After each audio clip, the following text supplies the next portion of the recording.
Hi, this is Angie again, and I'm working with Carrie Brothers on the Intro to Childcare. Today we're going to be talking about positive discipline and guidance, working with challenging behaviors. One of the things we have to be prepared for in our classrooms is challenging behaviors. As we're moving forward and working with children, sometimes we just see behaviors that are challenging. First thing we have to make sure that we understand is, what is discipline? Discipline is the act of following a controlled, orderly state, the ability to behave in a controlled and calm way, even in a difficult or stressful situation. Discipline versus punishment. What's the big deal about what a child should do and should not do? Negative all the time with punishment, and the child may actually not know what to do if we're always negative. So it's important for us to realize the difference between discipline and punishment. The purpose of discipline is to teach. Discipline emphasizes what the child should do. Self-discipline encourages appropriate behaviors. Positive guidance is defined as leadership, direction, help, or support.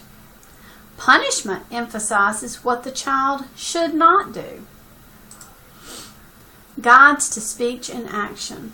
I'm going to go over our guides to speech and action, and something I want you to keep in mind as we're looking at these is the fact that some of these are going to sound like they really may not have anything to do with discipline, but all of these things sometimes affect the way our children affects their behavior as children. Just as there are external forces that affect us and the behaviors that we have, there are external forces that affect children. And so some of these you're going to say, okay, I know exactly how that ties into discipline. And some of these, it may be a little bit more difficult to understand how they do. But all of these can affect the mood and the tone within our classrooms and can affect our children's behavior. So let's get started. Guides to speech and action. Number 1, state suggestions or directions in a positive form. Tell the child what to do versus what not to do. A question is not a statement. We want to keep directions short so children will understand all of it. The following directions are directions that are stated positively. For example, ride your bike around the table instead of don't bump the table. Throw your ball over here instead of don't throw your ball toward the window. Give the balls to me to hold while you climb rather than don't climb with the balls in your hands. Number 2, give the child a choice only when you intend to leave the situation up to him. Be careful of offering a choice when we are not willing to let them decide the question. Do you want to go to bed? Is a question. Are we really going to let them decide that? No. So do not offer that choice. Sometimes a choice is offered to clarify a situation for the child. The teacher may ask, do you want to stay in the sandbox? A response of yes can be further defined as, then you will need to play over here, out of Jose's space. Asking questions that end with an okay is a question, and usually is only asked when a person feels uncertain or wants to avoid an issue. Number 3, use your voice as a teaching tool. A quiet, firm voice projects confidence and reassurance. Simple, slow, direct speech is the most effective. Children are sensitive to the tone quality, tightness in our voice, the unfriendliness, or the fear they may hear. Children are more likely to use their voice in loud and harsh ways if the teacher is using her voice in those ways. Number 4, make health and safety of the children a primary concern. This is one of those areas where we don't often think of this being related to discipline or to behaviors, but it can be. If for some reason children are feeling unsafe or they have seen someone get injured, sometimes that can affect their behavior. So this is an important aspect of managing behaviors. We want to survey indoors and outdoors before allowing children to enter. We don't want to offer an activity without adequate supervision. That can always lead to challenging behaviors. Toys that have been mouthed need to be removed. We don't want to share towels or eating utensils, cups, plates, or tissues. We also want to wash hands diligently.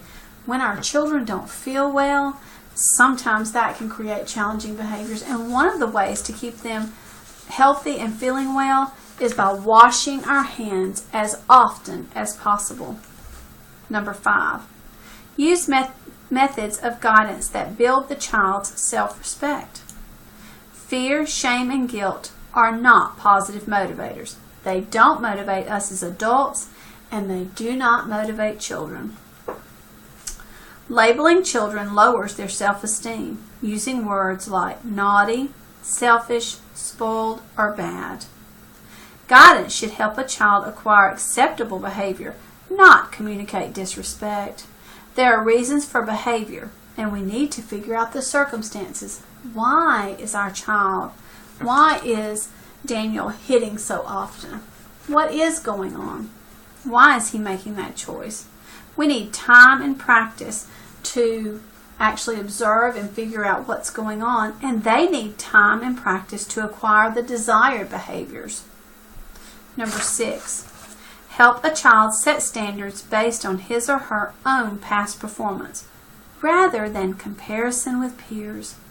Comparing one child to another is a dangerous way to try to influence behavior. Competition can foster aggression, fear, and low self-esteem.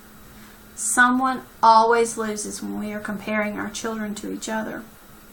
Accept the child where he or she is, not based on past accomplishments. Where your child is right now, or the children in your class, is where you want to start. We want to move forward with them. Children shouldn't feel that the only way to get approval is by being first, or the fastest, or being the best. Number 7, redirect the child in ways consistent with his purpose and interest. Focus the child toward an activity or interest similar to the original one. If a child takes a toy from another, we want to provide the child with a similar toy. Suggest an alternative that meets the needs that he or she is expressing in the behavior. For example, if they're in the block center and they're both using the 3x3 blocks, then we want to make sure that there's, number 1, enough in there for them to use, but also that they both have an opportunity to use some of them, that John doesn't have all of the 3x3 blocks. Number 8, we want to time directions and suggestions for maximum effectiveness. Timing is crucial when guiding a child's behavior. Advice given too soon can deprive the child of a chance to work things out for him or herself. If a child becomes too frustrated, then we need to offer a suggestion to help the child succeed. But one of the things we want to remember and watch for, and this is one of those things that takes time and practice as teachers to learn, is a little frustration can be motivating. We just don't want our children to pass into that. They've gone past being a little frustrated, and now they're totally and completely beside themselves with trying to accomplish this task, and they can't. So we want a little bit of frustrating sometimes for motivation factor, but we also want to watch to see if they're getting too frustrated. We want to offer the suggestion before that happens. And as you're in your classrooms and as you are watching your children, this will become something that will become second nature as you're practicing. Number 9, observe the individual ways that children use art media and explore the materials yourself, but avoid making models for children to copy. Sometimes children are acting out in behavior for this reason, is they're not being given any autonomy, or they need to be given more autonomy. They may be having some, but not enough. So we want to keep that in mind even when we're doing our art time. Copied work is not a child's work. Using models sends a message that a child's art is not acceptable. We need to remember, art is not imitation. and whatever the child chooses to create is acceptable. As teachers, we need to explore the materials to encourage children, but we don't need to create something for them to copy or look at. Number 10, give the child the minimum of help in order that he or she may have the maximum chance to grow in independence. We want to allow children to develop self-help skills.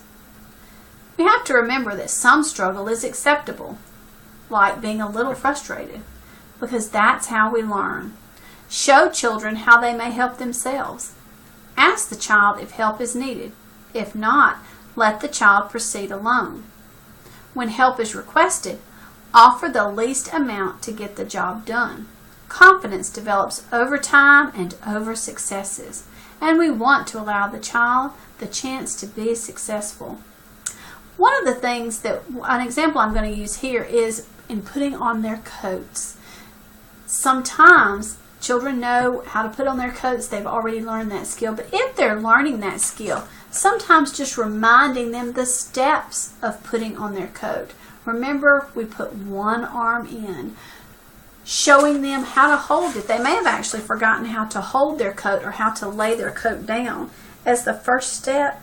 And so showing them that first step may actually trigger their memory, and they may remember the rest. So we want to give them the minimum help, whether that be by showing them the beginning step, or if they're stuck at a certain place in that action, that we can give them the next step, or ask them questions to guide them to that next step. Do you remember how you held your coat? Do you remember? Do we put one arm in or two at the same times? But giving them that help and giving them a chance to be successful without us doing it for them. Number 11, make your directions effective by reinforcing them when necessary. Sometimes it is necessary to combine several techniques in order to be effective. First, we want to allow a child the chance to hear and process our directions. Occasionally, we need to follow up with another direction that is consistent with the first one. We want to keep directions short and give the child a chance to respond. It's time to go into lunch may need to be reinforced with another suggestion like, I'll help you park your bike.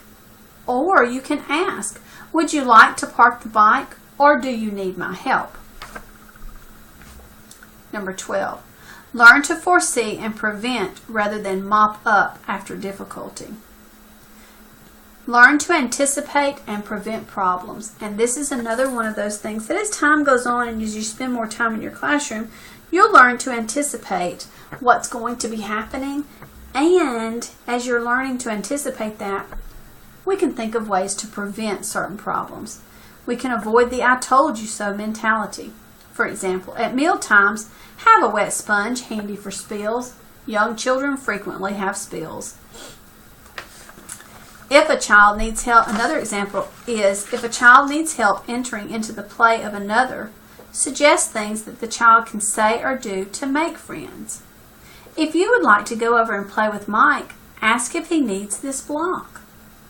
Anticipate the child's behavior and offer positive ways to make friends. The key is knowing the children and anticipating their actions. We want to remember their temperamental differences. Number 13, clearly define and consistently maintain limits when they are necessary.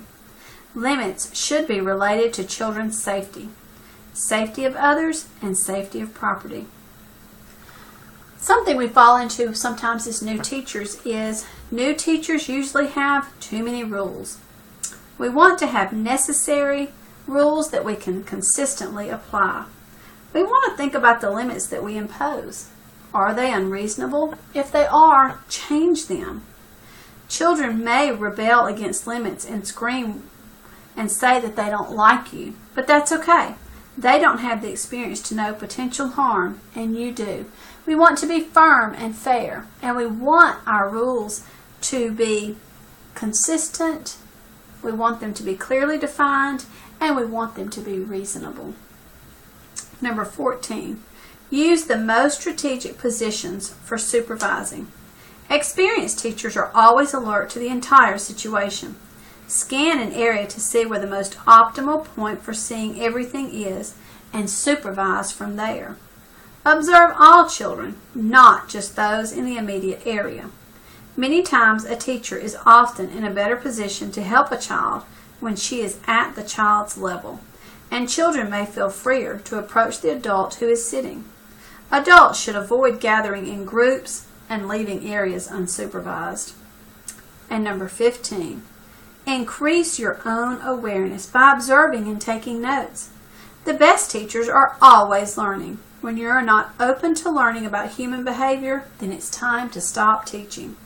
We want to plan for observation, and we want to document as part of our daily activities. Our memories fade, so we need to put systems in place that help us to remember things, whether it be sticky notes, index cards, voice recordings, video recordings, or clipboards around the room. Whatever works for you. We just need to make sure that we're taking notes on a daily basis as the actions are occurring, particularly when we're documenting behavior. Addressing challenging behaviors. The 4 R's we want to remember. Reward. We want to reward appropriate behaviors. Catch your children being good. If Johnny is having trouble sharing, we want to find a time when he is sharing something and reward him. Acknowledge that he has done that. Acknowledge that he has given up his toy to his friend to play with at that moment, or that they're playing together and how well they're playing together. How they have created this whole village as they're playing with the cars and the trucks. But reward the appropriate behavior. Sometimes we need to redirect. When an issue arises, it is sometimes beneficial to avoid a struggle with the child by redirecting his attention elsewhere. This strategy is very successful with toddlers. For example, sharing is an abstract, difficult concept for young children to understand.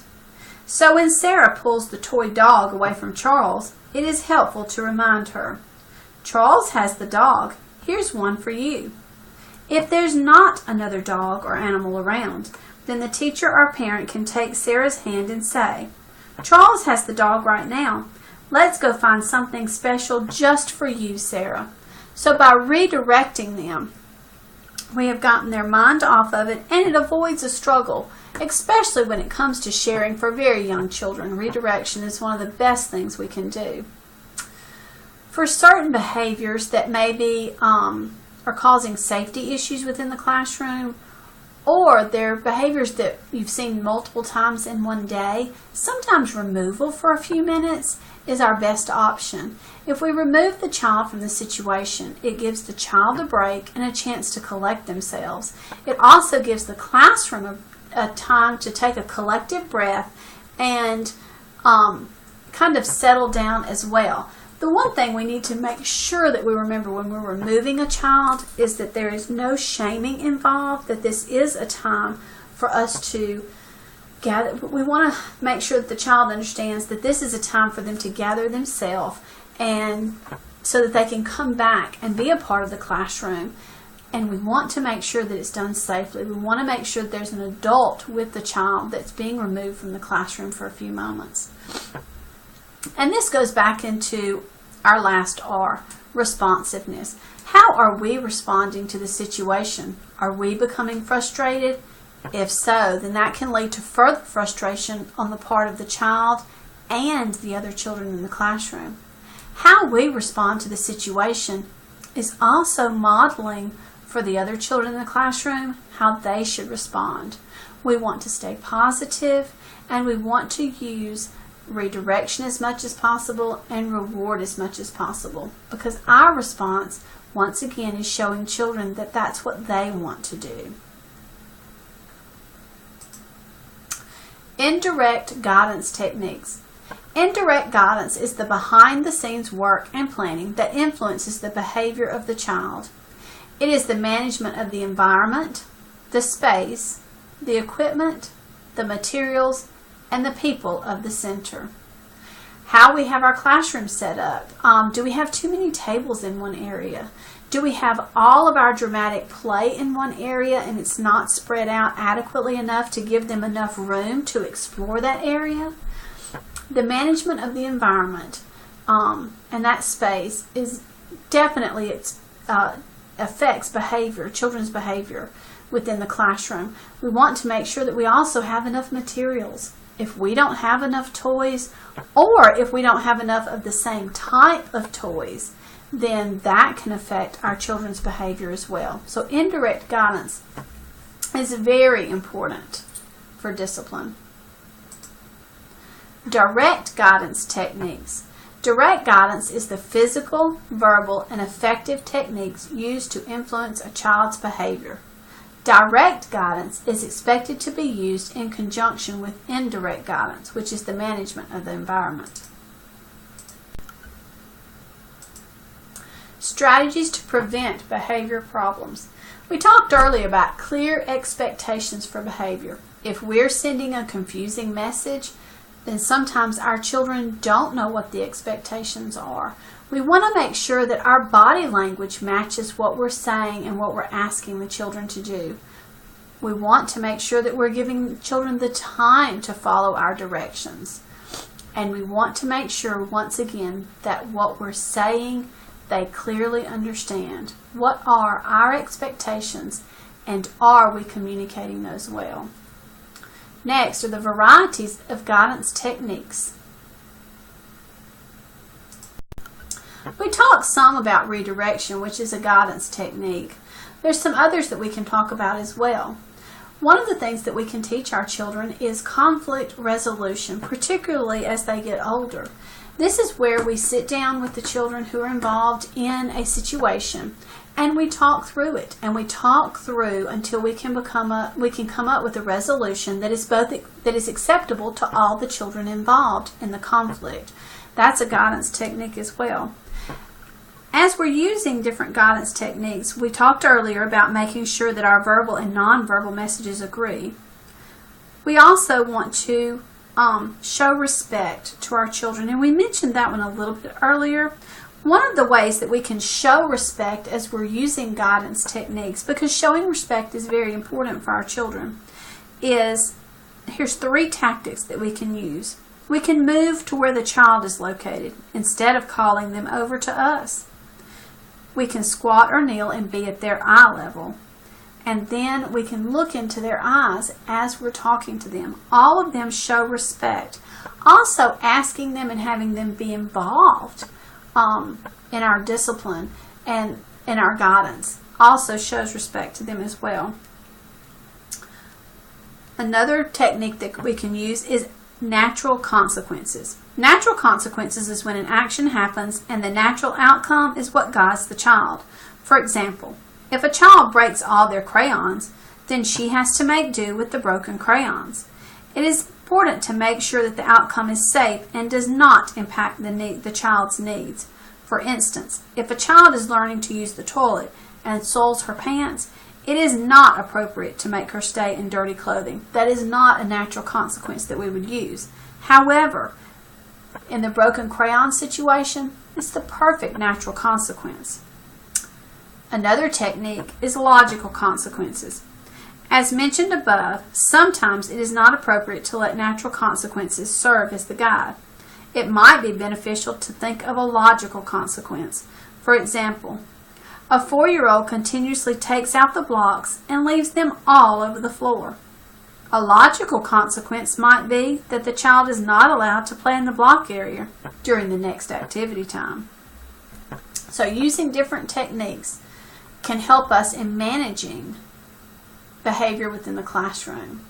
Next, we're going to talk about some tips on discipline as we go through some scenarios. What should we do?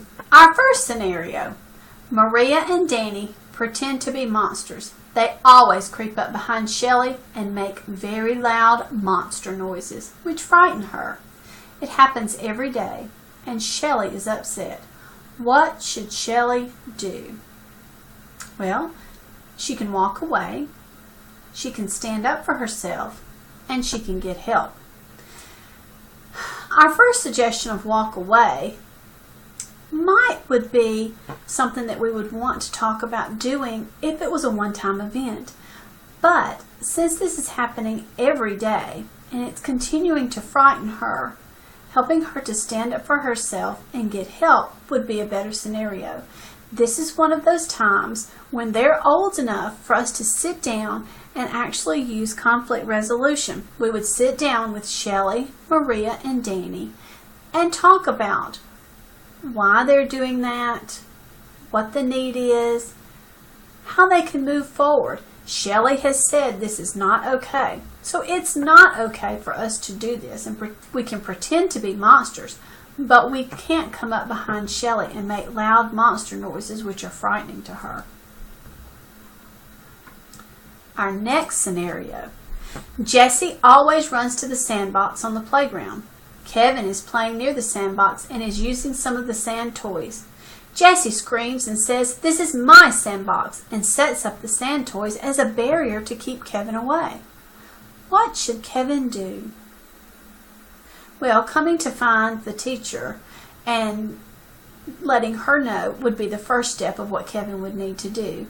The next step as the teacher would be to sit down with Jessie and Kevin and talk about what Jessie's expectations are of the sandbox.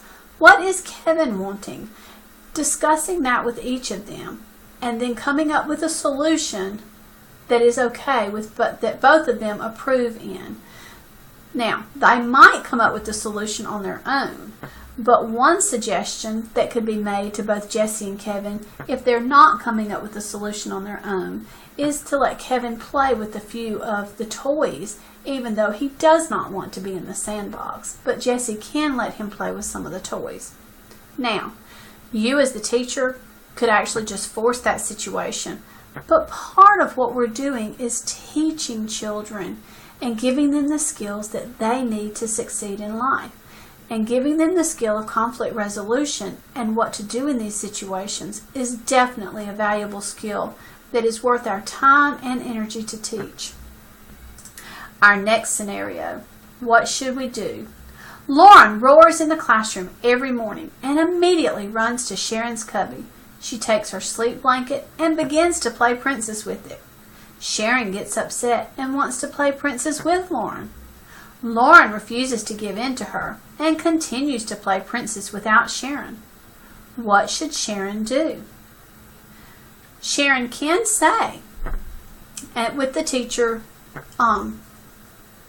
also, if you're going to play with my blanket, then I want to play too. It is Sharon's blanket. It does belong to her, and she can put it back in her cubby and not let Lauren play with it. So giving Sharon the autonomy over her personal belongings is important in this situation. But it's also important to recognize that it appears, and after talking with them, you could verify this and make sure that there's clarity on it, that really Sharon's not upset that she's taking the sleep blanket and playing with it. She wants to play princess as well. So you could give Lauren the option. Lauren, if you want to play with the sleep blanket, then you must allow Sharon to play with you as well. If you don't want Sharon to play with the blanket, then you may not play with the blanket either. Now, once again, as teachers, we could come in and say that, and it would be perfectly acceptable to say that. But if we have the time to sit down with both Lauren and Sharon and talk with them and guide them in that discussion, then we're giving them, once again, the skills that they need to resolve conflict in their own lives and as they're moving forward. Dealing with discipline. We are never too old to be learners, and children are never too young to be teachers. And dealing with discipline is the perfect opportunity to learn this, that we're always learning new techniques as we're dealing with discipline. As teachers, discipline managing behavior is never ending, and there's always new techniques that we can practice and try. And children are always teaching us in that aspect of our day-to-day classroom life.